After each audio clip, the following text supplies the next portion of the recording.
Okey, jap lagi kita akan start lah. Kita akan start kelas pukul 10.40 lah. Kita tunggu lagi rakan-rakan yang lain nak masuk.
Ayo.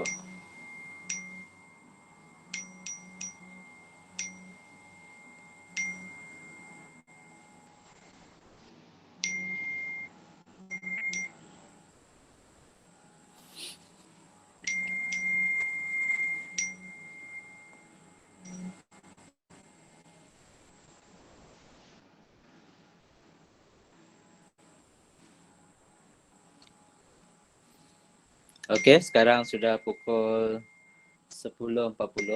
So, boleh kita mulakan.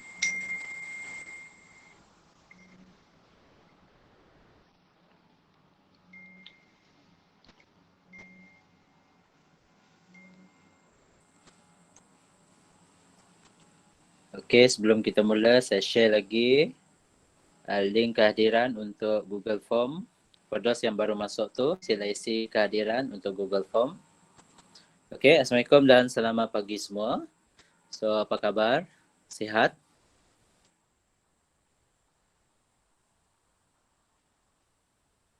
Sihat semua? Bagus juga, bagus. Sehat. Bagus ah? Ya juga. Okey, alhamdulillah. Okey, seni visual 970/1. So, hari ini adalah hari Senin, 27 hari bulan. So, tak lama lagi kita akan masuk bulan 10. Okey, pada pelajar yang bertanya pasal kemasukan pelajar SEM 1, tingkatan 6 SEM 1 lah. Bermasa sekarang ni, kita masih tunggu hitam putih lah. Tengok macam mana. Okey, sebab belum ada hitam putih lagi sebenarnya. Okey, kecuali pelajar-pelajar tingkatan 5 dan tingkatan 6 SEM 2. Untuk SEM 1 tu kita hold dulu. Nanti akan dimaklumkan juga. Okey, termasuk dengan kemasukan pelajar asrama lah. Nanti kita akan maklumkan juga. Alright.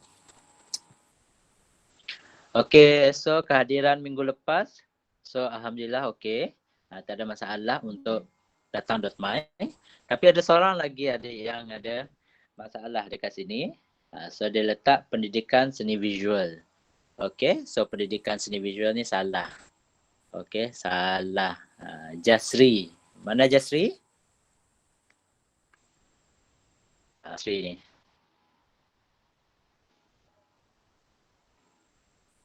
Mana Jasri?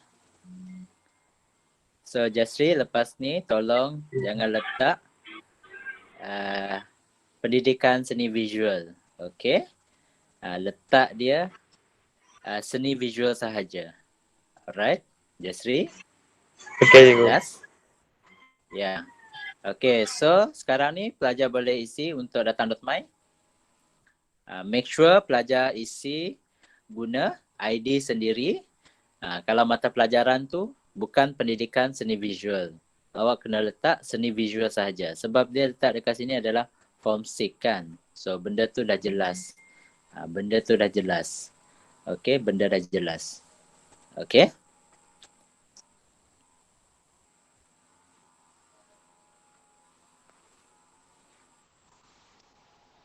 Okay, sambil awak isi tu, saya teruskan.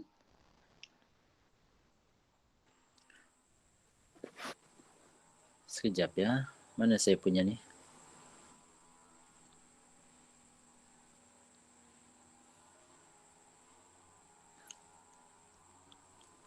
Okay. So, minggu lepas kita dah belajar bab 3 iaitu perekaan komunikasi visual. Okay.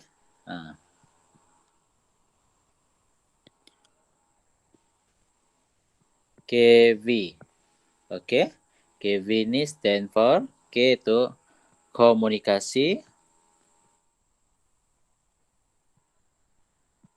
V adalah visual. Apa itu visual adalah apa yang awak lihat melalui panca indera. Mata awak lah. Mata awak.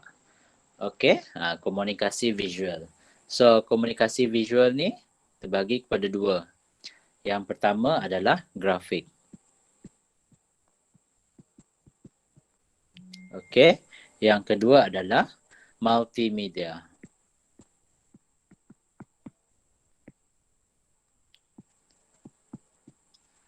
Okey, grafik dengan multimedia. So, awak dah belajar dah apa itu grafik dan apa itu multimedia kan. So, dalam sini awak dah tahulah. Awak dah tengok. Grafik tu awak dah tengok sejarah dia, elemen dia, elemen, reka bentuk grafik. R, B, G. Okey, saya guna short form lah supaya kita senang lah kan. Pengenalan dia, pengenalan lah. Pengenalan dan bidang-bidang grafik. Okey, bidang-bidang grafik. So, apa bidang-bidang grafik tu? Seperti contoh yang pertama, logo lah. Logo. Yang awak dah belajar minggu lepas kan. Yang kedua, maskot. Okey, maskot. Yang ketiga, tipografi. Okey, tipografi iaitu muka type. Okey, ada pelbagai jenis muka type seperti sans serif, kursif, dekoratif. Lepas tu yang keempat, poster. Okey, yang kelima, ilustrasi. Ilustrasi. So, ilustrasi ada pelbagai lah. Contoh, ilustrasi fashion, alam, perubatan, teknikal, maklumat. Ilustrasi reka bentuk perindustrian. Yang keenam adalah pembungkusan. Pembungkusan. So, pembungkusan ni awak dah tahu. Apa tujuan pembungkusan tu? Jenis-jenis pembungkusan tu. Perbezaan pembungkusan tradisional dengan pembungkusan moden. Okey. Yang keenam, yang ketujuh adalah grafik persekitaran. Grafik persekitaran. So ni ada pecahan lagi lah. Seperti papan iklan, billboard, iklan transit. Billboard tu ada dekat jalan raya. Okey, kalau transit tu yang ada pada van ke, lori ke, tak kisahlah. Lori, bas ke, itu adalah iklan transit. Okey, iklan persimpangan, di persimpangan jalan lah. Yang menjadi tumpuan laluan orang ramai. Kita sebagai orang ramai lah. Kalau dekat Miri tu banyak sangat. Dan last sekali adalah tanda jalan.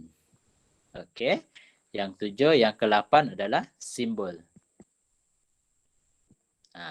So, dekat sini pelajar kena tahulah simbol dengan logo ni benda yang seakan sama, tapi dia berbeza. Okey, dia berbeza. Apa itu logo? Dia sebagai tanda pengenalan lah. Logo tu lebih kepada pengenalan bagi sesebuah pertubuhan, kelab, syarikat perniagaan, persatuan dan lain-lain organisasi. Dia mewakili lah pertubuhan lah, syarikat lah. Kalau simbol, dia sebagai apa orang kata tu? Untuk menyampaikan maklumat ataupun mesej tertentu kepada orang ramai. Dia tidak ada stand kepada mana-mana syarikat ke, dia bukan. Okey, dia lebih kepada tempat tumpuan orang lah kan. Contohnya simbol tandas lelaki dengan perempuan, simbol keluar exit lah kan, simbol lift ke, okey, simbol maklumat pemberitahuan, simbol arahan tunjuk berhenti, simbol sukan berkaitan dengan sukan lah, simbol amaran untuk peringatan. Okey, itu adalah simbol. Okey. So itu yang awak dah belajar tentang grafik. Kalau kita tengok multimedia pula, awak dah belajar kan multimedia? Dia ada dua saja. Multimedia ada dua. Satu adalah ni masih. Yang kedua ni satulah. Yang kedua laman web. Laman web. Okey. So animasi ni awak kena tahu jugalah elemen dia. Elemen multimedia. So multimedia lah, dalam multimedia ni tadi awak kena tahu juga. Sama juga dengan grafik tadi. Dia ada elemen dia juga. Apa elemen dia seperti garisan, warna ke, ilustrasi ke, itu adalah elemen dia. Sama juga dengan multimedia ni tadi. Sama. Okey, benda yang sama. Alright. So benda tu awak kena ingat. Dia secara tidak langsung akan ditanyalah dalam soalan-soalan. Tak kisahlah bahagian A ke, bahagian B ke, bahagian C ke, tak kisah. Dalam karangan ke, tak kisah. Okey, yang penting awak dah tahu. Okey, dan yang penting saya dah ajar awak lah. Okey, sebab nanti kita akan buat latihan lah. Nanti kita akan tengok balik apa yang kita dah belajar. Alright. Okey, penggal satu ni lebih kepada bahagian A lah kan. Bahagian A. Iaitu pengenalan seni visual. Bahagian A, pengenalan seni visual. Okey, ni apa yang kita dah belajar. Pengenalan seni visual bahagian A. Apa yang awak dah belajar adalah pengertian seni visual. 1.1 maksud seni. Itu yang awak dah belajar lah kan. 1.2 seni visual. Yang 1.3 adalah apresiasi. Yang keempat adalah pengalaman estetik. Okey, benda tu berkaitan dengan pengertian seni visual. Okey, so awak sebagai pelajar seni memang kena tahulah benda-benda basic ni. Ini adalah benda basic. Okey, benda basic. Yang kedua, pengkaryaan seni halus. Seni halus ada 4 saja pengkaryaan. Okey, kalau perekaan tu lain maksudnya. Kalau pengkaryaan, dia lebih kepada makna. Makna yang nak disampaikan oleh pengkarya kepada audien. Kita sebagai audien nak tengok apa maksud di sebalik contoh dia lukisan ke, catatan ke, cetakan ke, arca. So awak dah belajar tentang lukisan, catatan, cetakan dan arca kan. So benda-benda tu awak kena tahulah media dia guna apa, siapa tokoh lukisan, siapa tokoh catatan, cetakan, arca, luar negara, dalam negara, benda tu awak kena tahu. So kebiasaannya untuk soalan-soalan STPM sebenar memang akan banyak tanya berkaitan dengan pengkaryaan seni halus. Sebagai contoh, mereka akan bagi contoh gambar-gambar karya. Okey, gambar-gambar karya tak kisahlah. Lukisan ke, catatan ke, cetakan ke, arca. Dari situ awak kena kritik dia. Kritik dan awak kena keluarkan isi dia, isi tersurat ke, isi tersirat ke. Contoh kalau kita nak bagi gambar apa? Mona Lisa lah kan. Awak kena kritik lah apa yang ada dalam Mona Lisa tu sebagai contoh lah kan. So secara tidak langsung benda yang basic tentang pengkaryaan seni halus ni awak dah tahu. Okey? Awak dah tahu. So awak dah tahulah kan. Basic tu dah tahulah. Tak ada masalah. Okey? Nanti bila kita dah buat latihan, so kita akan refresh balik apa yang kita dah belajar. Okey, seterusnya bab yang ketiga adalah perekaan komunikasi visual. Yang saya sebut tadi adalah grafik dengan multimedia. So, bidang perekaan ni, so dua benda ni adalah berbeza lah. Pengkaryaan dengan perekaan ni. Kalau pengkaryaan dia lebihkan makna, kalau perekaan ni dia lebihkan fungsi dia. Okey, untuk kegunaan. Okey, kalau perekaan komunikasi visual ni, grafik dan multimedia dah apa yang saya sebut tadi. Yang kita dah belajar minggu lepas. Okey, yang kita dah belajar minggu lepas. So kita tengok dulu. Ni tajuk 4. So hari ni kita akan masuk tajuk 4 iaitu perekaan reka bentuk teknologi. Okey, reka bentuk teknologi. Alright, reka bentuk ada berapa? Siapa boleh beritahu saya? Reka bentuk ada berapa? Perekaan lah. Perekaan ada berapa? Kalau dalam sukatan pelajaran, perekaan ada berapa? 3. Yang pertama, Ima? Okey, 3 tu betul lah. Yang pertama, siapa boleh beritahu saya? Yang pertama, perekaan reka bentuk teknologi lah kan? Yang kedua, yang kita dah belajar minggu lepas iaitu komunikasi visual. Ya, KV, komunikasi visual.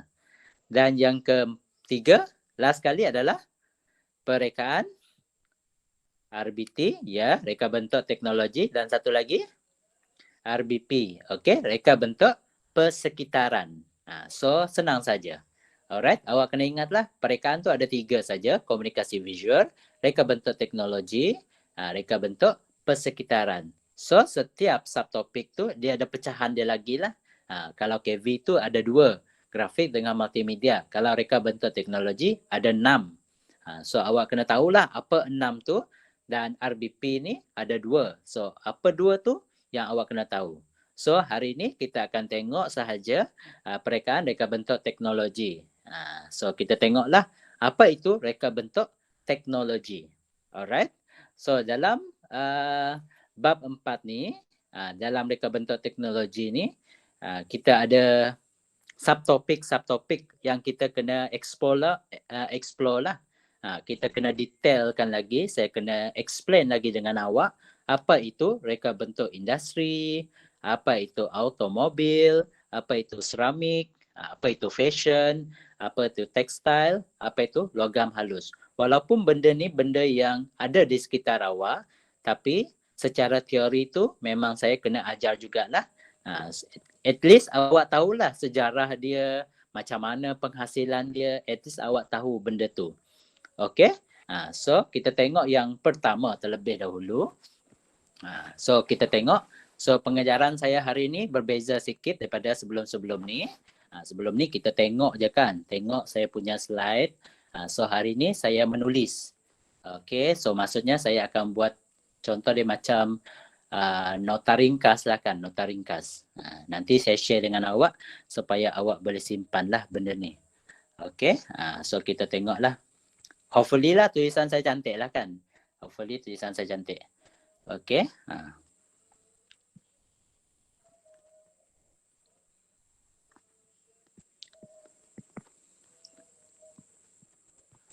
Okay, perekaan RBT.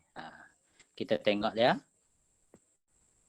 RB. Okay. So benda ni benda basic lah.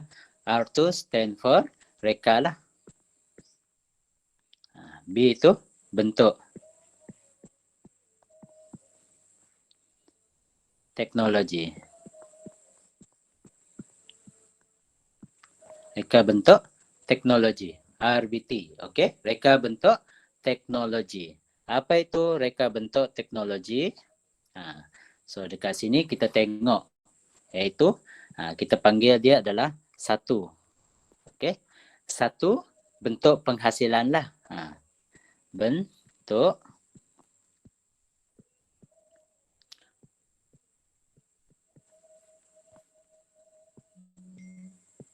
okey, satu bentuk penghasilan karya seni. Okey, saya highlight sini adalah karya. So, RBT ni kita panggil karya seni jugalah. Okey, karya seni yang melibatkan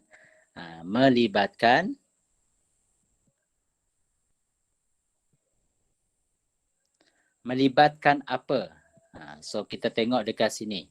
Okey, melibatkan teknologi. Yang melibatkan teknologi. Sama ada mereka boleh menggunakan tangan ataupun mesin. Okey, yang boleh menggunakan tangan maupun mesin. Okey, apa tujuan dia? Apa tujuan RBT ni? Tujuan dia. Apa tujuan dia? Okey, yang pertama dia satu adalah kita tengok tukar color hijau lah kan, supaya dia nampak berwarna-warni lah kan. Tujuan dia adalah memudahkan.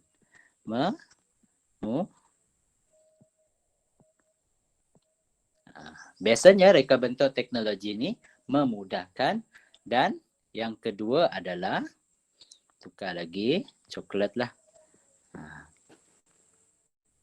Melengkap hidup. Okey, melengkap. Memudahkan, melengkap. So dekat sini kita letak hidup lah. Hidup siapa? Siapa yang nak guna? Siapa yang nak guna? Okey. Masyarakat lah. Kita iaitu masyarakat.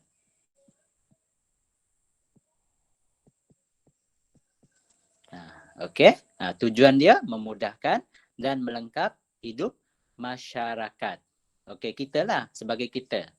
Contohlah kan, kita ada reka bentuk industri, seramik, fashion, tekstil maupun logam halus. So benda-benda tu adalah memudahkan hidup kita. Okey. So biasanya reka bentuk teknologi ni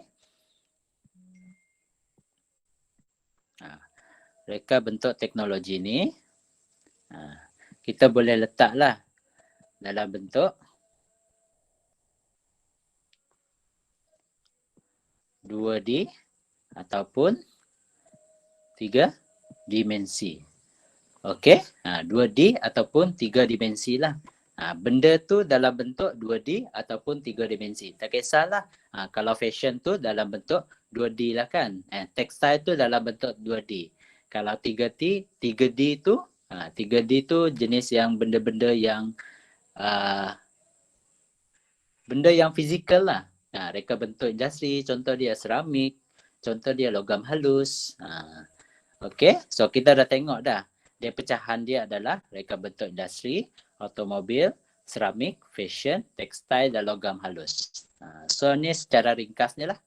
Reka bentuk teknologi, satu bentuk karya seni. Melibatkan teknologi sama ada awak boleh menggunakan tangan maupun mesin. Tujuan dia memang memudahkan, melengkap hidup masyarakat lah. Sama ada dalam bentuk 2D ataupun 3 dimensi. Okey. Biasanya benda ni digunakan dalam kehidupan seharian kita lah. Kehidupan seharian. So kita tengok dekat sini. Kehidupan seharian. Besar sangat saya punya pen.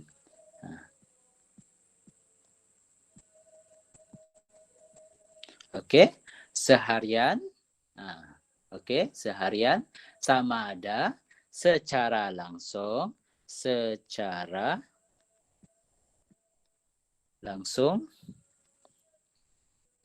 ataupun tidak langsung. Benda ni benda yang ada awak gunalah secara langsung dengan tidak langsung lah dalam kehidupan seharian kita lah. Okey, so hari ni kita akan tengok sahaja yang pertama lah. Subtopik yang pertama iaitu reka bentuk industri. Okey, RBP.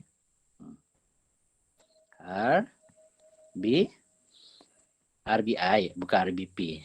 Okey. R tu reka lah.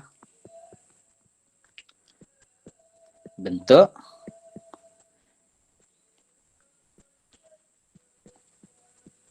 reka bentuk industri. So dekat sini kita akan tengoklah sejarah dia. Yang pertama kita tengok. Kita tengok sejarah dia. Okey. Sejarah. Yang kedua, kita tengok mereka bentuk produk. Okey.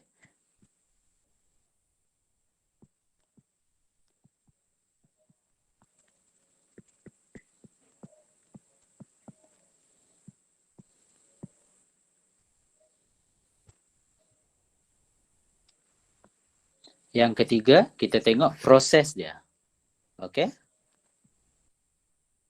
Proses reka bentuk.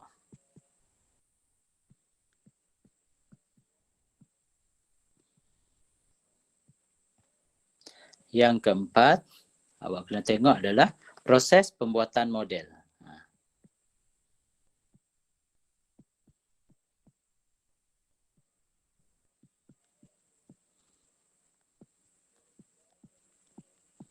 So benda ni benda yang kita kena tengok lah nanti. Okey, sejarah dia, mereka bentuk produk, proses reka bentuk dan proses pembuatan model. Okey, so kalau kita tengok dekat sini, apa yang awak akan belajar adalah hasil pembelajaran dia lah.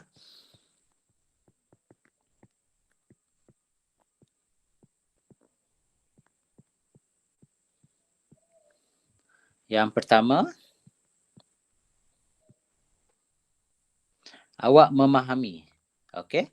Memahami. Memahami apa? Fungsi.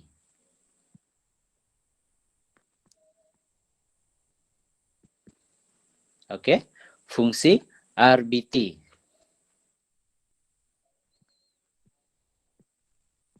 Reka bentuk teknologi dalam bidang perekaan. Yang kedua, memahami. Memahami jugalah.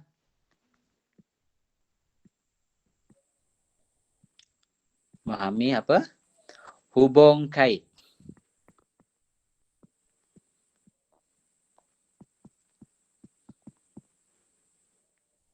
Peranan. Reka bentuk perindustrian dalam kehidupan. Kehidupan seharian kita lah. Kehidupan seharian. Kehidupan.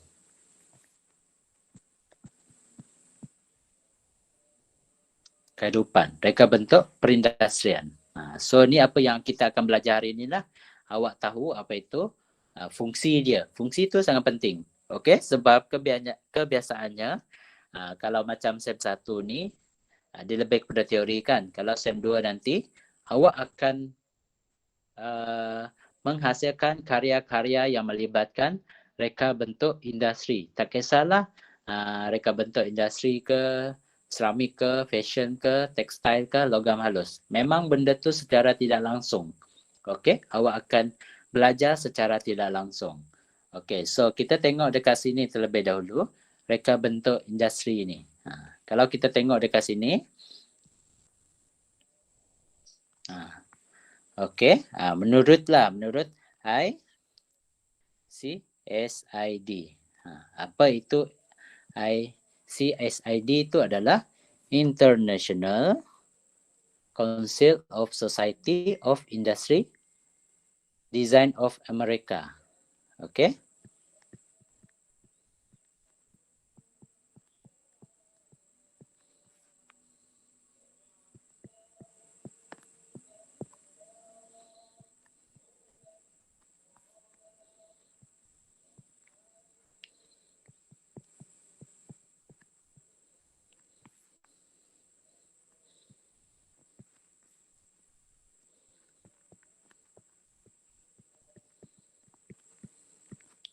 Industrial design.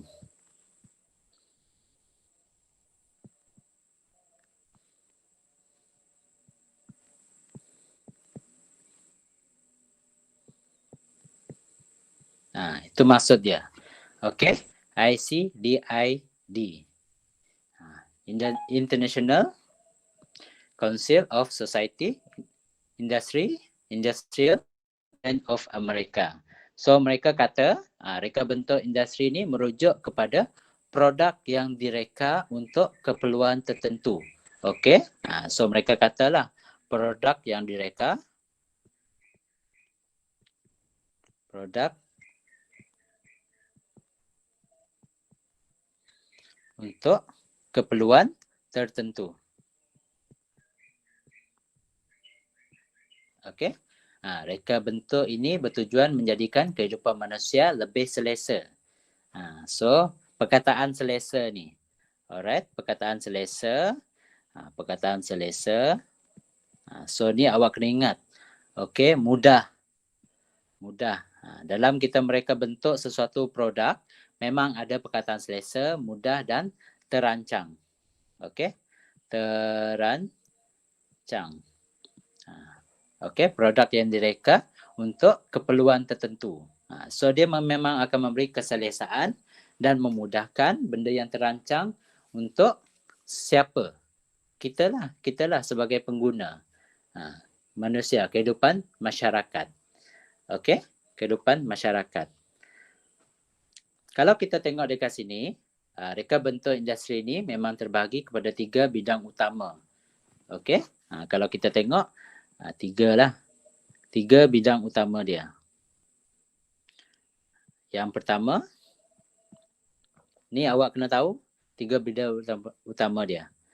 R, B, P. Produk. Yang kedua, reka bentuk kenderaan. Yang ketiga, reka bentuk perabot.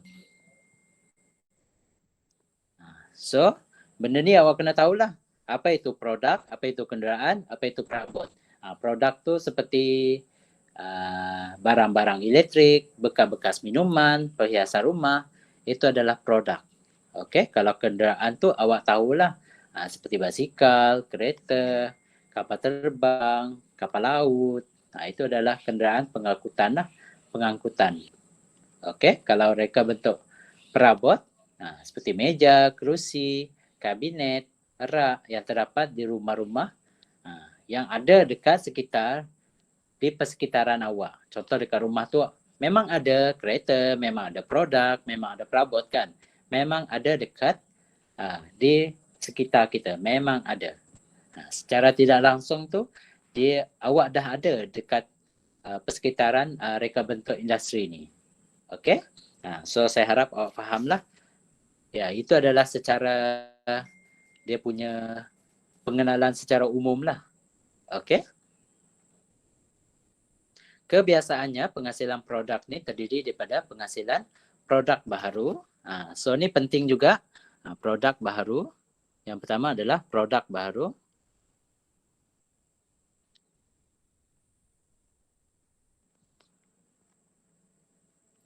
Pengubahsuaian.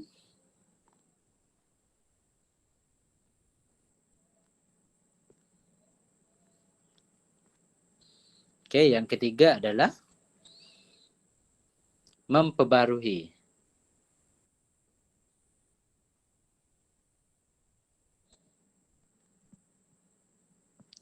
Memperbarui bentuk luaran produk yang sedia ada. Contohlah kan, contoh rebranding lah. Memperbarui ni lebih kepada rebranding lah. Contoh, kalau kita tengok rebranding apa?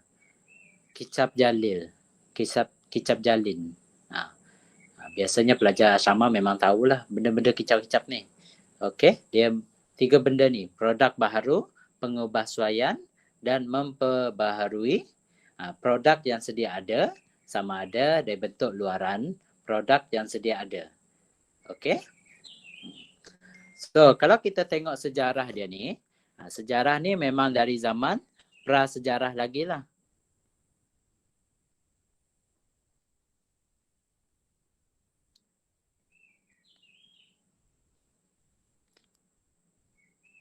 Prasejarah. Apa yang dikatakan dengan prasejarah ni adalah so mereka menghasilkan peralatan. Okey, peralatan. Peralatan untuk apa? Okey. Berburulah. Berburu ataupun bercucuk tanam. So dari dulu dah ada reka bentuk industri ni. Kegunaan yang mereka guna untuk memudahkan kehidupan seharian mereka. Contoh, berburu mereka hasilkan apa? Kalau bercucuk tanam, mereka hasilkan apa? Benda-benda tu adalah untuk memudahkan dan melengkapkan kehidupan masyarakat zaman dulu. Kalau sekarang ni memang dah advance lah kan, peralatan untuk berburu dan peralatan bercucuk tanam ni dah advance. Berbanding zaman dulu, mereka kena reka untuk memudahkan kehidupan mereka. Okey, benda ni benda yang awak dah belajar lah sebenarnya. Kita tengok secara ringkas sahaja. Okey, seterusnya. Reka bentuk industri ini berkembang apabila berlakunya apa? Pada tahun apa? 1770. Apa yang berlaku pada tahun 1770 ni? Okey. Revolusi perindustrian.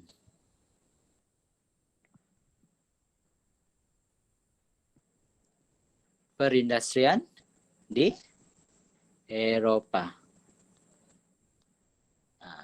Kena tahu jugalah tarikh ni. Pada tahun 1770 berlakunya revolusi perindustrian di Eropah. Okey, itu adalah tarikh secara ringkaslah tentang sejarah. Okey. Pada tahun 1907, profesen jurureka perindustrian diperkenalkan di Jerman.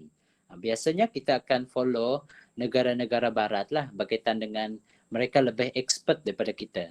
That's why lah mereka jauh ke depan berbanding dengan negara-negara Asia ni. Okey?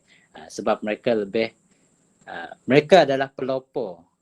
Kita ni sebagai pengikut sajalah. Alright? That's why lah kalau kita tengok tu, kalau sejarah tak kisahlah sejarah apa saja, memang akan kita refer kepada luar negara. Luar negara. Tak kisah sejarah apa ke, sejarah semua berkaitan sejarah memang kita akan refer ke luar negara. Okey.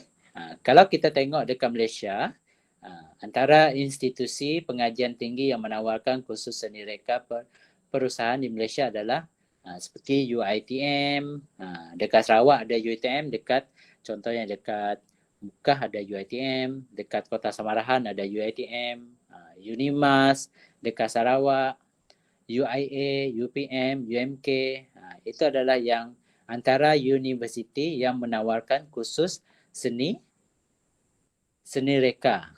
Okey, antara universiti yang menawarkan kursus. Tapi benda ni tak adalah dia tanya dekat exam. So benda ni kita just nak awak tahu. Okey, itu adalah basic dia. Alright. Contoh pada tahun 1985. Tahun 1985. Apa yang terjadi pada tahun 1985? Okey. 1985. Apa yang terjadi? Okey. Kereta proton dilancarkan. Okey, kereta proton. Proton lah. Tahu kereta proton? Tahu kan? Proton dilancarkan. Produk ini merupakan antara hasil kerja jurureka perindustrian yang pertama di Malaysia. Pada tahun 1985 ni. Reka proton, kereta proton dilancarkanlah di Malaysia. Proton Saga. Kita tahulah Proton Saga lah, Proton Saga.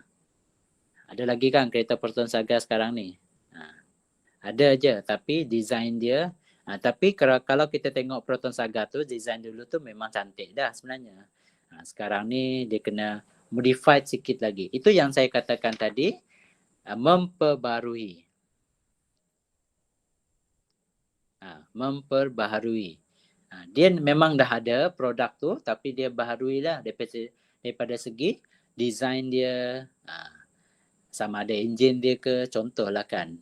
Tapi kalau zaman sekarang ni, kebanyakan kereta-kereta ni dia taklah setaraf dengan Proton yang zaman dulu. Kalau zaman Proton zaman dulu tu, bahan yang digunakan tu sangat berkualiti berbanding yang bahan sekarang ni.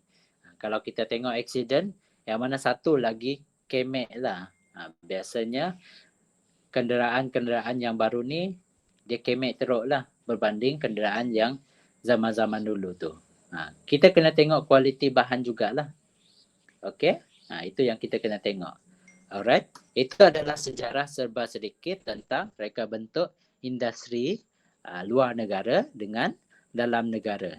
Okey, so awak kena tahu jugalah. Alright, ada soalan setakat ni.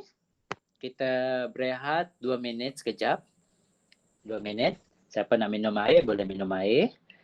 Siapa nak pergi tandas, boleh pergi tandas.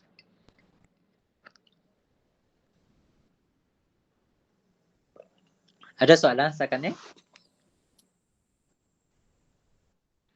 Ya, susah juga saya nanti. Walaupun biasanya apa yang kita belajar dalam buku tu tak masuk, tapi dia secara tidak langsung dia akan keluar jugalah.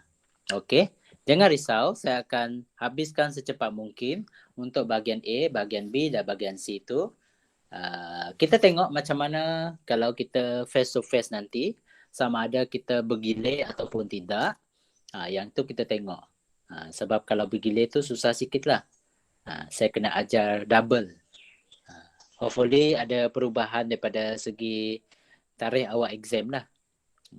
Saya harap bulan 10, minggu depan bulan 10 kan. Bulan 10, bulan 11 kita dah habis silibus lah. Silibus dia ada 11 tajuk lah. Sekarang ni kita masuk bab 4 dah. Boleh sempat, tak ada masalah. Okey, tak ada masalah. Sempat kita nak habiskan. Okey. Yang penting bahagian A tu kita settle, bahagian B tu dan bahagian C. Tak ada masalah. Kritikan tu. Lepas tu baru kita siapkan latihan sahaja. Dan kita bincanglah. Latihan kita bincang. Latihan kita bincang. Supaya awak refresh. Biasanya untuk bahagian A ni, kertas soalan untuk 970/1 ni memang agak sukar lah. Memang agak sukar. So awak kena kerja keras untuk dapat markah yang bagus, grade yang bagus. At least dapat B dan ke atas lah. B dan ke atas. Siapa dapat B dan ke bawah tu memang kena repeat lah. Sebab kewajaran markah dia memang besar berbanding kertas 2 dengan kertas 2 tu. Kertas 3. kertas 2 dan kertas 3 tu tak ada masalah lah. Siapa yang ada kemahiran untuk melukis tu, kertas 2 tu awak boleh pejam mata lah. Saya akan polish sedikit sajalah. Kalau kertas 3 tu, awak kena ikut apa yang saya kata lah. So awak kena dapatkan A tu. Sebab kewajaran untuk bahagian 970/3 tu, kewajaran dia sedikit saja. So nak tak nak kena dapat A juga untuk membantu awak punya kertas 1 dengan kertas 2. Okey? Siapa yang nak masuk talk hari tu kan, talk hari Sabtu itu, saya invite awak lambat sikit hari tu sebab Cikgu Branka dah bagi tahu suruh masukkan awak. So saya masukkanlah. Tak ada masalah. Okey? So, ada lagi soalan? Ada soalan?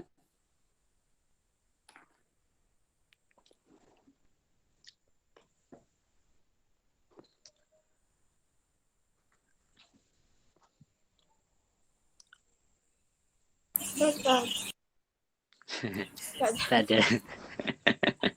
Okey, tak ada ya. Tak ada. Tengah makan ke Dayang? Oh, boleh dengar. Okey. Ya. Okey, seterusnya kita tengok. Okey, yang kedua adalah reka bentuk produk. Okey. So kita tengok dekat sini reka bentuk produk yang kedua.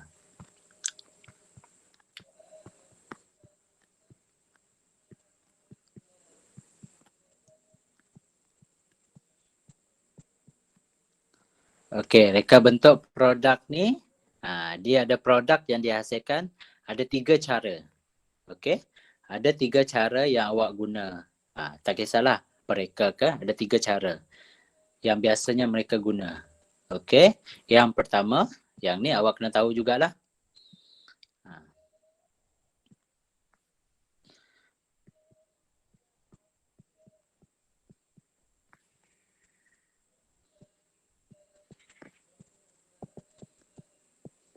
Bentuk mengikut fungsi. Okey. Yang kedua, fungsi mengikut bentuk. Okey.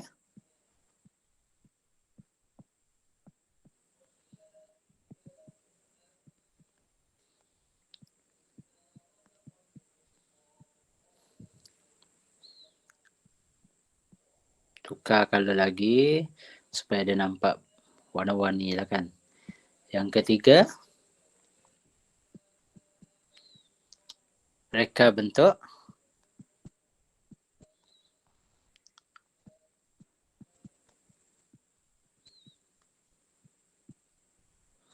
Reka bentuk kerjasama. Ini adalah produk yang dihasilkan melalui 3 cara. Yang pertama, reka bentuk, bentuk mengikut fungsi. Yang kedua, fungsi mengikut bentuk.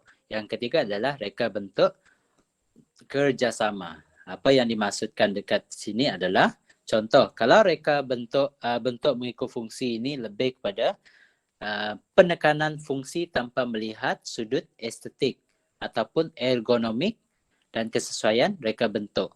Dia lebih menekankan kepada fungsi lah kan. Dia kata fungsi dekat sini. So awak fokus kepada fungsi lah. Kalau fungsi mengikut bentuk, dia lebih kepada contoh lah kan. Kalau bentuk mengikut fungsi ini, fungsi produk akan ditentukan dahulu oleh jurutera dan kerja mereka bentuk dilakukan oleh jurutera industri. So fungsi tu yang ditentukan terlebih dahulu berbanding bentuk. Kalau cara yang kedua, fungsi mengikut bentuk, lebih menekankan kepada bentuk luaran tanpa mengira fungsi dia. Dia lebih kepada bentuk lah. Yang kedua ni adalah bentuk. Dia lebih pentingkan bentuk tanpa mengira fungsi yang dimasukkan dalam reka bentuk. So maksudnya dekat sini, juru reka akan mereka bentuk luaran terlebih dahulu sebelum menyerahkan kepada jurutera untuk memasukkan fungsi tersebut. So dia kena tengok bentuk baru dia letak fungsi. Kalau yang pertama tadi, dia kena tengok fungsi. Fungsi dia untuk apa? Baru mereka bentuk dia. Okey? Kalau fungsi mengikut bentuk tu, dia kena bentuk dulu, baru dia masukkan fungsi dia. Okey? Kalau reka bentuk kerjasama ni, maksudnya dekat sini adalah jurureka dan jurutera akan meletakkan di bawah satu pasukan, iaitu kita panggil design team lah, untuk menghasilkan reka bentuk sesuatu produk.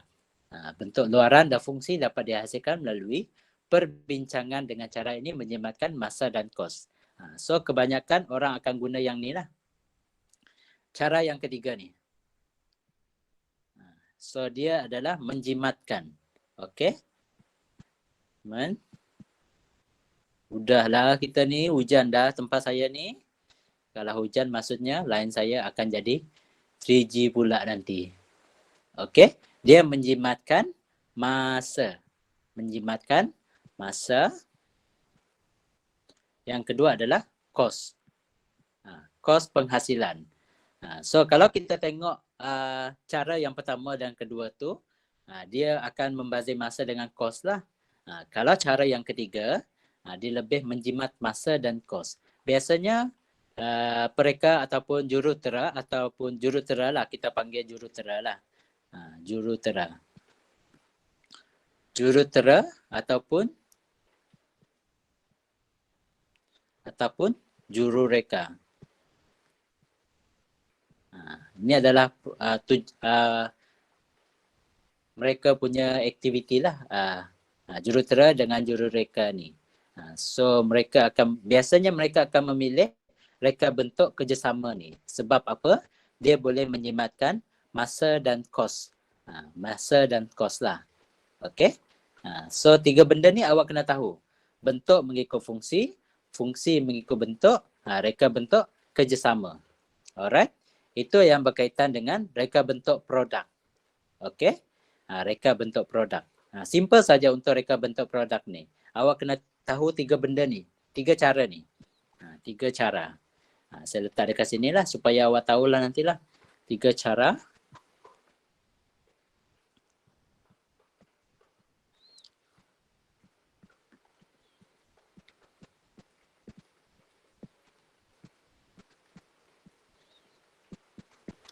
Tiga cara penghasilan produk. Okey, 3 cara penghasilan produk. Kita tengok dekat sini. Senang saja untuk reka bentuk produk ni. 3 cara awak kena ingat. Okey, seterusnya kita pergi kepada bahagian yang ketiga. Iaitu bahagian yang ketiga, proses reka bentuk.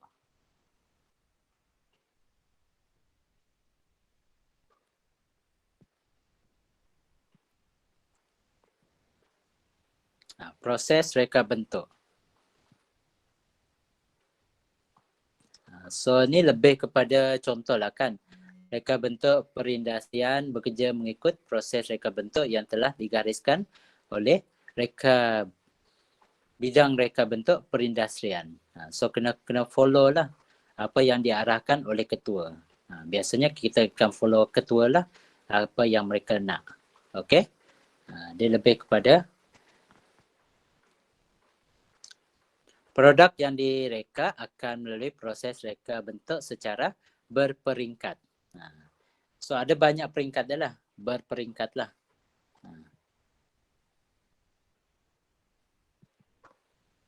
Saya highlightkan saja benda-benda penting lah. Berperingkat sebelum satu model ataupun prototype. So dalam reka bentuk industri ni, awak kena tahu terms ni. Term yang pertama adalah model. Term yang kedua adalah prototype.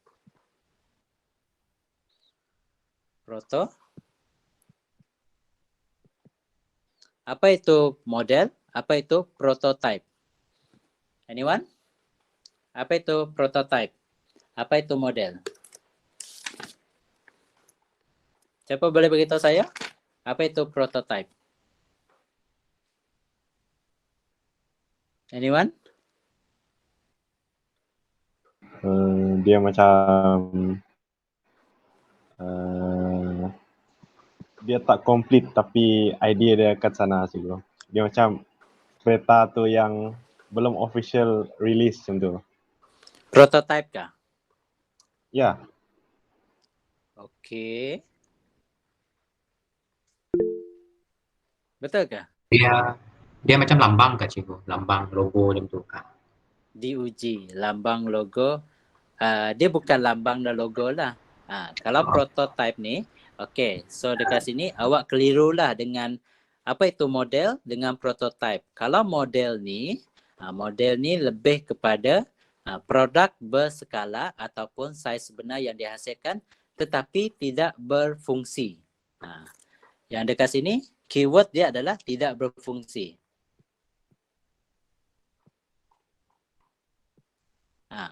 Model ni adalah benda yang skala yang sama. Nah, contohlah kalau kita nak menghasilkan kereta kan, skala yang sama tapi dia tidak berfungsi.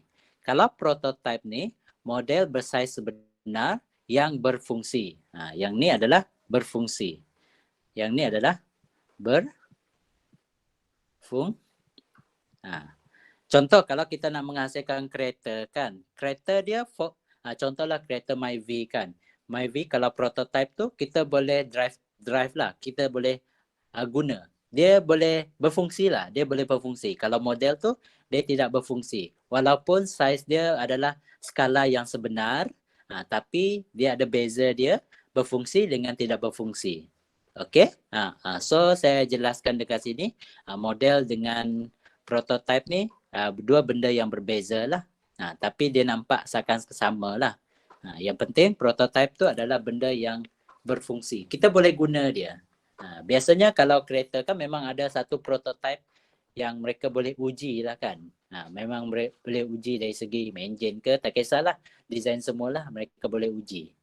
Okey. So saya harap benda ni jelas lah. Okey. Seterusnya, proses reka bentuk dapat dibahagikan kepada berapa peringkat. Contoh peringkat yang kita kena tahu adalah ni adalah peringkat dah. Contoh yang pertama kita tengok. Biasanya kita akan membuat kajian. Okey, biasanya kita akan membuat kajian lah kan. Biasanya tak kisahlah apa-apa pun produk pun memang kita akan membuat kajian lah kan. Tak kisah apa-apa pun produk kita akan memang membuat kajian. Kenapa hilang saya punya N ni? Kajian. Okey. So maksudnya dekat kajian ni adalah seorang contohlah kan. Aaron ni seorang jurureka perindustrian. Industry designer. Okey. Mesti mempunyai pemikiran kritis. Siapa tak kisahlah siapa saja jurutera dia ke, mesti ada pemikiran yang kritis. Kritis ataupun kreatif. Kreatif lah, jurureka dia lah. Jurureka. Mesti ada pemikiran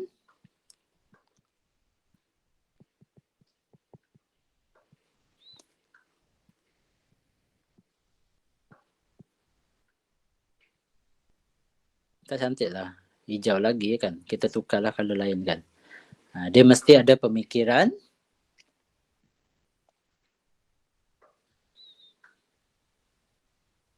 mana tadi? Pemikiran kritis.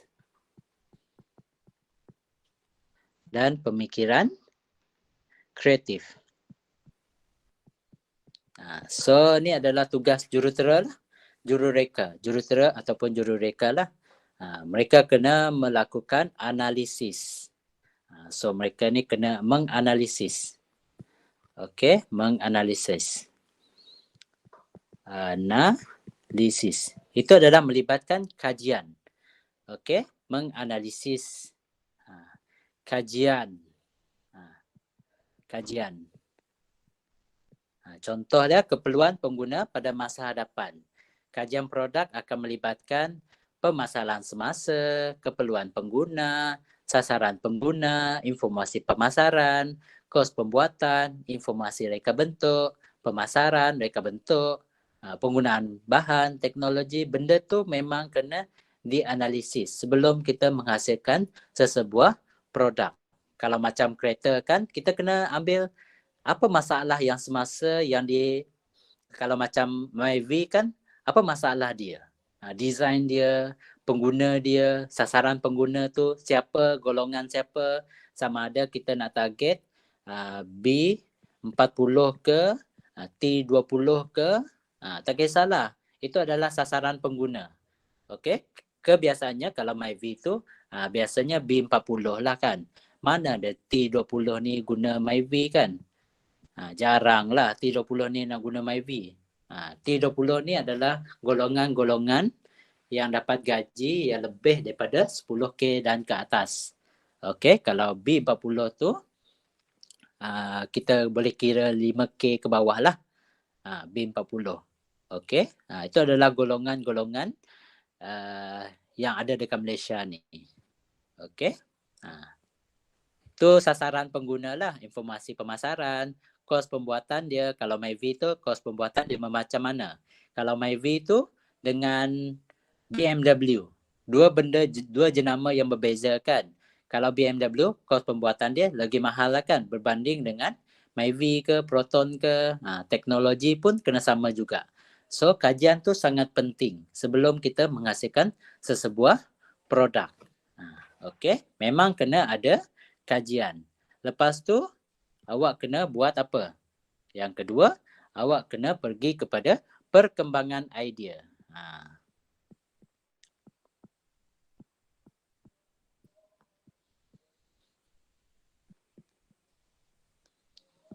Perkembangan idea. So ni perkembangan idea ni sesi sumbang saran dilakukan untuk menghasilkan idea awal. So yang ni lebih kepada macam reka bentuk kerjasama lah. Kita bekerjasama. Di mana kita sebagai tim lah, tim. Okay? Industrial design ni. Memang mereka akan share mereka punya idea.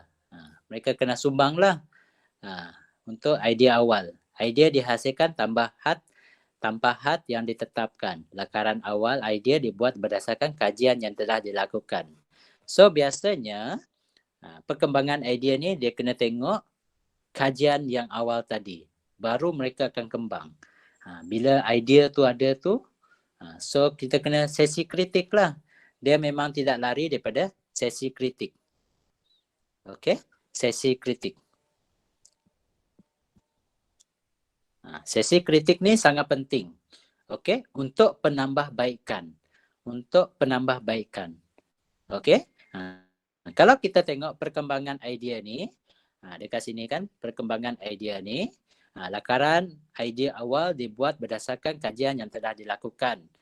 Kajian tadi dia melibatkan apa tadi? Permasalahan semasa, keperluan pengguna, sasaran dia, siapa yang kita target untuk Myvi tu siapa.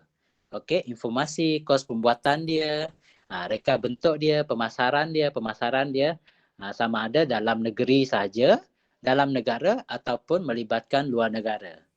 Adakah kita jual Myvi tu luar negara? Adakah? Saya pun tak pastilah kan. Lepas tu konsep reka bentuk tu. Baru kita tengok perkembangan idea. Lakaran dibuat daripada pelbagai sudut pandangan. So dekat sini kita tengok buat lakaran lah. Ini adalah perkembangan lakaran. Sama ada 2D ataupun 3 dimensi. Okey. Lakaran dia pandangan 2D ataupun 3D. Untuk melihatkan bentuk awal produk. Tak kisahlah dalam bentuk mock-up lah. Kita panggil dia mock-up lah. Kita panggil dia mock-up. Contoh model. Ni yang kita panggil tadi, model. Mana model tadi? Ni dia. Mock-up. Yang kita panggil dia tidak berfungsi. Untuk perkembangan idea lah mock-up. Dia boleh di skala yang sebenar ataupun skala yang kecil. Tak kisah. Yang tidak berfungsi lah. Kalau prototype tu yang berfungsi lah. Itu last kali lah. Last kali. Prototype. Bila semua dah settle, baru kita hasilkan prototype yang kita nak uji nanti. Okey? Jelas? So kita tengok dekat sini. Sesi perbentangan model dilakukan untuk memilih idea yang terbaik untuk perkembangan reka bentuk. So dekat sini apa yang dimaksudkan perbentangan tadi adalah dia punya sesi kritikan ni. Okey, sesi kritikan. Setiap sesi tu memang ada sesi kritikan. Okey, seterusnya kita tengok pergi ke kepada yang seterusnya. Selepas perkembangan idea, apa yang awak perlu buat adalah perkembangan reka bentuk. Okey? Kena perkembangan. Perkembangan reka bentuk.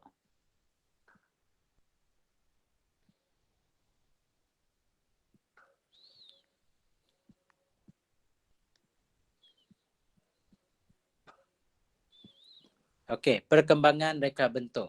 Apa yang terjadi semasa perkembangan reka bentuk ni adalah idea yang terbaik yang telah dipilih akan diteruskan untuk dikembangkan. Contoh dekat sini tadi kan, dia kena relate dengan yang kedua ni, perkembangan idea. So mereka kritik-kritikan, ada idea satu, idea dua, idea tiga. Contoh mereka kena pilih idea yang ketiga. So idea ketiga ni tadi, mereka akan masuk ke sini. Okey, idea yang ketiga ni tadi. So yang ni mereka akan kembangkan lagi. Okey, kembangkan lagi. So maksudnya idea ketiga ni adalah idea yang terbaik di antara idea-idea yang lain tadi. Takkan kita nak pilih idea yang tak baik lah kan. Kita pilih yang terbaik lah daripada kesemua idea tadi. So bila dah pilih idea yang ketiga tadi, kembangkan lagi lah. Kembangkan lagi supaya kita kena kritik dan supaya untuk penambahbaikan dia. Okey, pada peringkat ini lakaran dilakukan secara terperinci. So dekat sini lakaran dia terperinci. Lakaran dia lebih perinci lah. Lebih terperinci lah. Dan setiap lakaran akan disertakan dengan cadangan warna. Lakaran tak kisahlah warna dia skala ke, warna ke, tak kisah. Okey, bahan ke. Tapi yang dekat sini tadi, yang perkembangan idea ni tadi, dia tidak tekankan skala dia, warna dia, bahan yang diguna tu tak sangatlah teknikal yang akan dimasukkan. Bila dekat sini baru dia tekankan. Okey, di skala dia, penggunaan warna, kalau warna ni macam mana, kalau warna ni macam mana, kalau bahan macam ni macam mana, bahan ni macam mana. So dikembangkan supaya idea yang ketiga ni, idea ni adalah antara yang terbaik daripada yang terbaik. Okey, takkanlah kita nak pilih idea yang tak baik lah kan.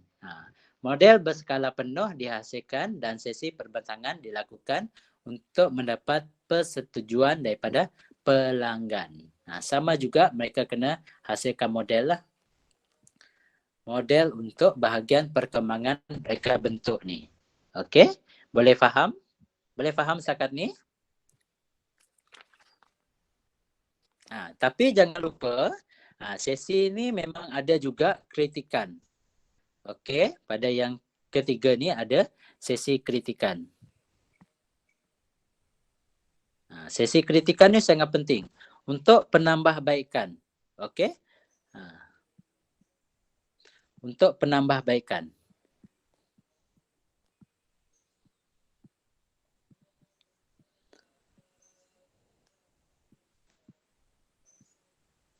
Untuk penambahbaikan sesuatu produk. Okey, memang kena ada sesi kritikan. Okey, lepas tu baru mereka akan pergi kepada proses yang seterusnya. Bila selesai, kajian dah selesai kan, perkembangan idea dah selesai, perkembangan reka bentuk dah selesai, baru mereka akan masuk kepada menyempurnakan reka bentuk.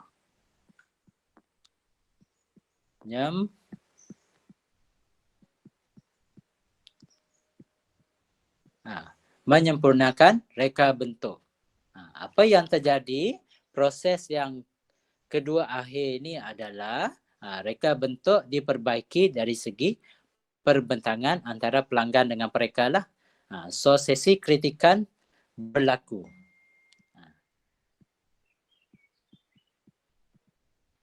Sesi kritikan. Setiap peringkat tu memang ada kritikan. Sebab itu sangat penting untuk penambaikan sesebuah produk lah. So dekat sini lukisan kerja ataupun teknikal dihasilkan dalam sudut pandangan ketiga, iaitu pandangan atas, depan, sisi dan pandangan isometrik. So dekat sini ada penambah. Ada tambah lagi dekat sini kan. Tadi dia lebih kepada skala lah kan, 2D ataupun 3D. So dekat sini kena upgrade sikit. Mereka kena buat lukisan teknikal.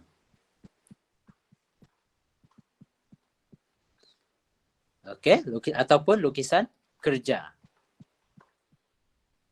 Lukisan teknikal ataupun lukisan kerja yang melibatkan sudut pandangan ketiga.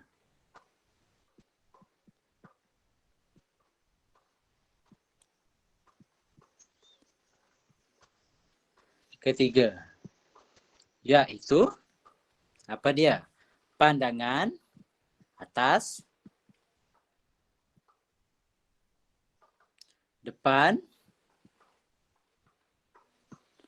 ataupun pandangan isometrik. Sisi pun boleh. Dan isometrik. Okey, so dia lebih detail lagi lah. Pandangan atas macam mana, produk tu macam mana kemenjadian produk tu daripada pandangan atas, pandangan sisi kiri ke, pandangan sisi kanan ke, pandangan sisi depan ke, pandangan sisi belakang ke. Kalau kereta memang kena buat semualah. Depan, atas, bawah semua kena buat. Okey, pandangan isometrik. Lukisan dihasilkan secara terperinci merangkumi setiap sudut pandangan, dimensi bahagian penangan bahan. So lebih detail lagi lah. So dekat sini lebih detail. Okey. Lebih terperinci. Berbanding dengan proses perkembangan idea dengan kajian tadi. Okey. Contoh kalau lukisan kerja dan teknikal dihasilkan dengan lukisan tangan ataupun juga dihasilkan dengan perisian teknikal seperti AutoCAD, itu adalah antara perisian-perisian yang boleh menghasilkan reka bentuk industri dalam bentuk 3 dimensi. Okey, AutoCAD, SolidWorks, desktop alias 3D Studio, Max, Rhino dan lain lagi lah. Ada banyak lagi. Okey. So last kali mereka akan tengok part. Last kali adalah part apa? Membuat model ataupun prototype.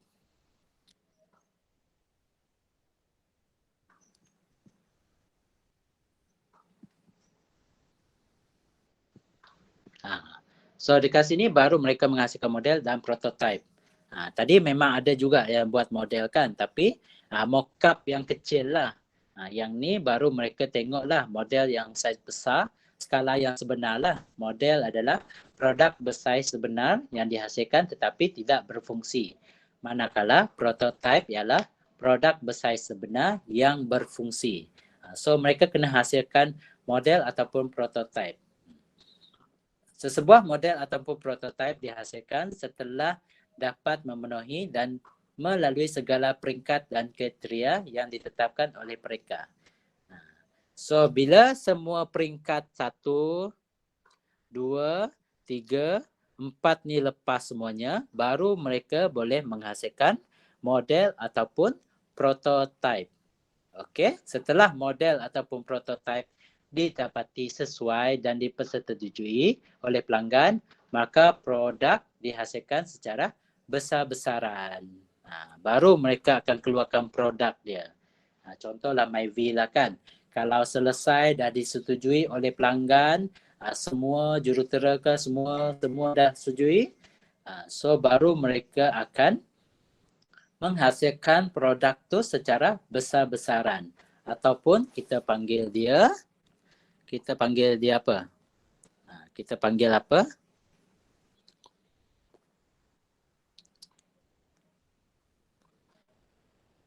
Mass production. Ataupun besar-besaran lah. Produk dihasilkan secara besar-besaran. Okey, model yang hendak dihasilkan haruslah berpandukan lukisan teknikal. So, benda-benda macam tadi kita sini lah tadi lah. Benda-benda dekat sini. Supaya dia tidak lari lah. Itu pentingnya kita punya idea-idea tadi, perbincangan kita tadi. Okey, jelas? Ada soalan setakat ni untuk proses reka bentuk? Ada soalan? Ada soalan berkaitan dengan proses reka bentuk? Boleh faham?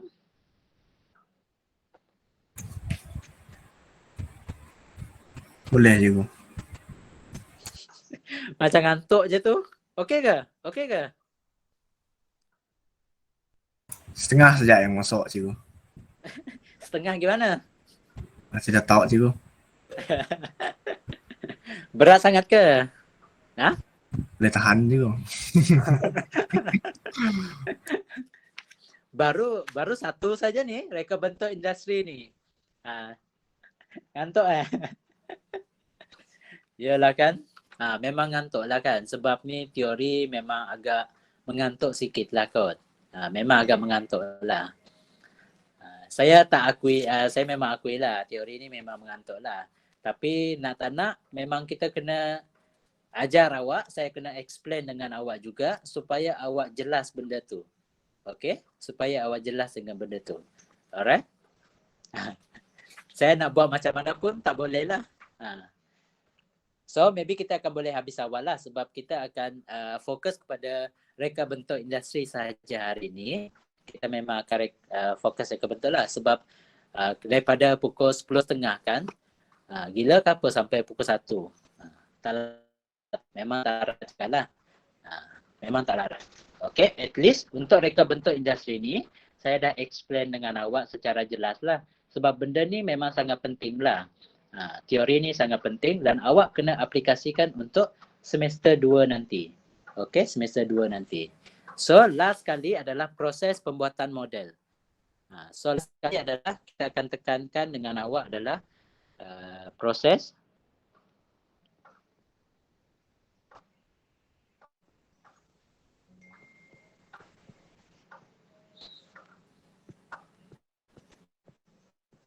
pembuatan model. So, bila dah settle semua ni tadi kan, proses reka bentuk tadi, dah ada model dengan prototype. Last kali adalah kita dalam proses yang ke berapa ni ya? Ni yang ketiga, ni adalah yang keempat. Yang keempat kita akan buat proses pembuatan model. Apa yang kita tekankan dalam proses penghasilan model ni adalah pada masa kini terdapat pelbagai bahan ya. So memang kita tahulah zaman sekarang ni memang ada pelbagai bahan yang digunakan dalam proses pembuatan. Okey, kita lebih tengok kepada bahan dia. Okey, bahan dia. Yang pertama memang bahan lah.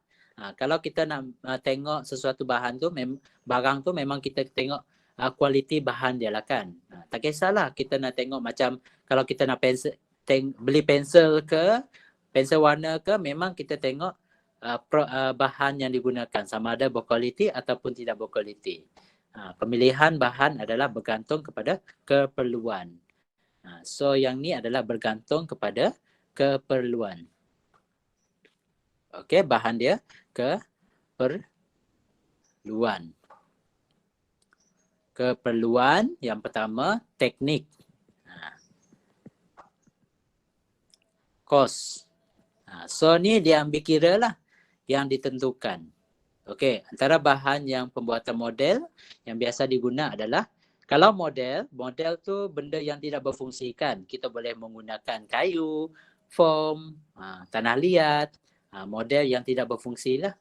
Kalau prototype tu mesti bahan yang sesuai lah, bersesuaian. Kalau contoh lah kan, kalau kita nak menggunakan kayu. Contoh kayu lah kan. Kayu, ciri-ciri dia. Contoh awak nak guna kayu apa? Contoh dia jelutong ke, belian ke, meranti ke, tak kisah. Okey. Murah ke, kayu tu kena tengoklah. Kos dia murah ke, tidak berdebu ke, sukar dibentuk ke, permukaan akhir dia sama ada licin ke, kasar ke, itu yang kita kena tengok juga. Okey. Itu kalau jenis kayu lah. Kalau jenis foam, foam tu kita nak menggunakan untuk apa? Mudah berdebu. Kalau foam tu jenis foam bunga lah kan. Bunga ya kan. Mudah berdebu, mudah dibentuk, memerlukan kemasan peringkat. So murah. Kayu foam. So ni murah lah.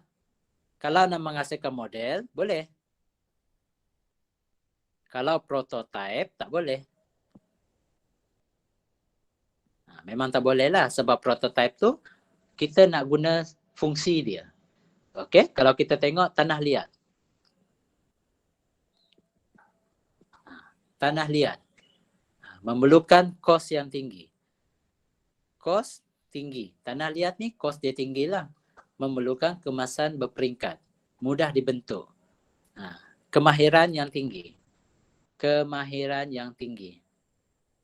So, siapa nak menggunakan model, nak menghasilkan model daripada tanah liat, so dia kena ada kemahiran yang tinggi. Baru boleh menggunakan tanah liat ni. Kalau plastik, kalau tengok plastik. Plastik, kos dia tinggi lah kan. Boleh membentukkan software. Berbantukan software untuk membuat reka bentuk. Bentuk lebih tepat. So, setiap bahan yang kita guna untuk menghasilkan model tadi, dia ada pro and contra dia. Kena tengoklah apa kelebihan dia, kelemahan dia, kos dia, masalah dia. Itu yang kita kena tengok. Alright? Semua benda tu kita kena ambil tahulah sebelum kita menghasilkan model tu. Sebab kita kalau menghasilkan reka bentuk industri, memang kita kena tengok kos. Kalau kos dia tinggi, tinggi jugalah. Kalau rendah, itu yang kita kena ambil tahulah. Alright? Jelas? Setakat ni saja pengajaran saya hari ini. Dia melibatkan reka bentuk teknologi. Iaitu kita belajar tentang reka bentuk industri sahaja hari ini. So apa yang awak dah belajar, so saya remind balik apa yang kita belajar hari ini adalah reka bentuk teknologi ini kita panggil karya seni jugalah yang melibatkan teknologi. Okey, tujuan dia senang saja, dia memudahkan dan melengkapkan hidup sesiapa sahaja. Sepertinya kita lah, seperti kita. Hidupan seharian kita secara langsung dengan tidak langsung. Reka bentuk industri ini dalam bentuk 2D ataupun 3 dimensi. Benda dekat sini saya dah nyatakan. Okey, kalau reka bentuk industri ini, so kita dah tengok sejarah dia tadi kan. Sejarah tu dari zaman prasejarah lagi. Di mana peralatan memburu ataupun bercucuk tanam. Awak kena tengok tahun dia 1770 reka bentuk revolusi perindustrian. So itu adalah permulaan kepada reka bentuk industri di luar negara maupun dalam Malaysia lah. Dalam negara. So dekat sini awak dah tengok lah kan. Mereka bentuk produk tadi. Produk baharu, pengubahsuaian, mempembaharui. Benda-benda yang simple sajalah, basic tu. Okey. Reka bentuk produk ni, yang ni awak kena tahu, yang ni penting. Mengikut fungsi, mengikut bentuk. Kalau fungsi tu macam mana, kalau mengikut bentuk tu macam mana. Reka bentuk kerjasama ni yang orang biasa gunalah sebab dia menjimatkan kos dan masa kita menghasilkan. Okey. Yang ketiga adalah proses reka bentuk. So yang ni awak kena tahu peringkat dia. Peringkat yang pertama adalah kajian. Yang ni proses peringkat dia kena tahulah. Sebab dia ada juga exam bahagian esei yang dia suruh awak susun balik peringkat ni. Kajian dia, apa yang terjadi pada kajian tu. Perkembangan idea, apa yang terjadi. Perkembangan reka bentuk, apa yang terjadi. menyempurnakan reka bentuk, apa yang terjadi. Dan proses model dan prototype tu apa yang terjadi. Last kali adalah proses pembuatan model. Okey? Jelas? Ada soalan? Setakat ni ada soalan?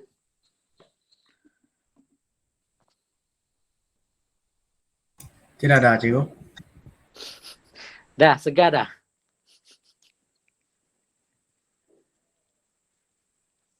Belum lagi cikgu. Belum lagi? Hmm. Nak sambung tidur? Rasanya awal lapar ni kot. So hari ni kita just belajar tentang reka bentuk industri saja. Okey, reka bentuk industri. Esok kita akan masuk reka bentuk teknologi. Subtopik dia yang kedua iaitu automobil. Kalau cepat saya buat, saya boleh masuk seramik ataupun fashion. Sebab saya nak habiskan satu bab ni, kita boleh habiskan minggu depan. Minggu depan boleh habis kot saya rasa. Minggu depan kita boleh habiskan untuk bab 4 ni supaya kita boleh masuk bab yang kelima iaitu peranan reka bentuk persekitaran. So yang tu simple saja sebab yang tu agak mudah lah, agak mudah.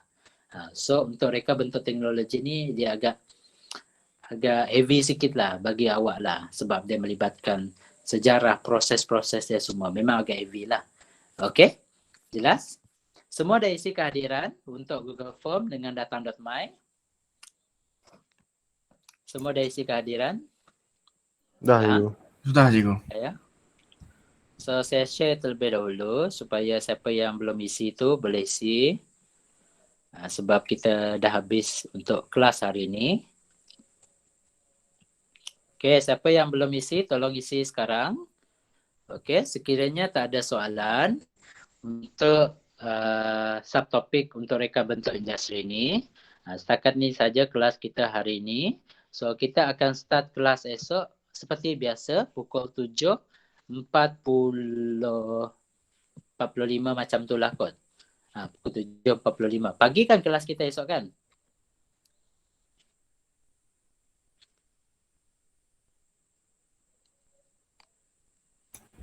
Ya, cikgu pagi cikgu. Okey, pagilah kan. So kita akan start pukul 7.45 macam tu lah. 7.40 tu saya akan bagi link. Kita akan start 7.45 lah. Okey. So tak ada masalah lah kot. Untuk esok tak ada masalah lah. Okey. So setakat ni saja kelas kita hari ni. Kita akan jumpa esok. Okey, terima kasih kelas. So jumpa lagi esok hari. Okey, terima kasih cikgu. Okey, Okey, cikgu. sama.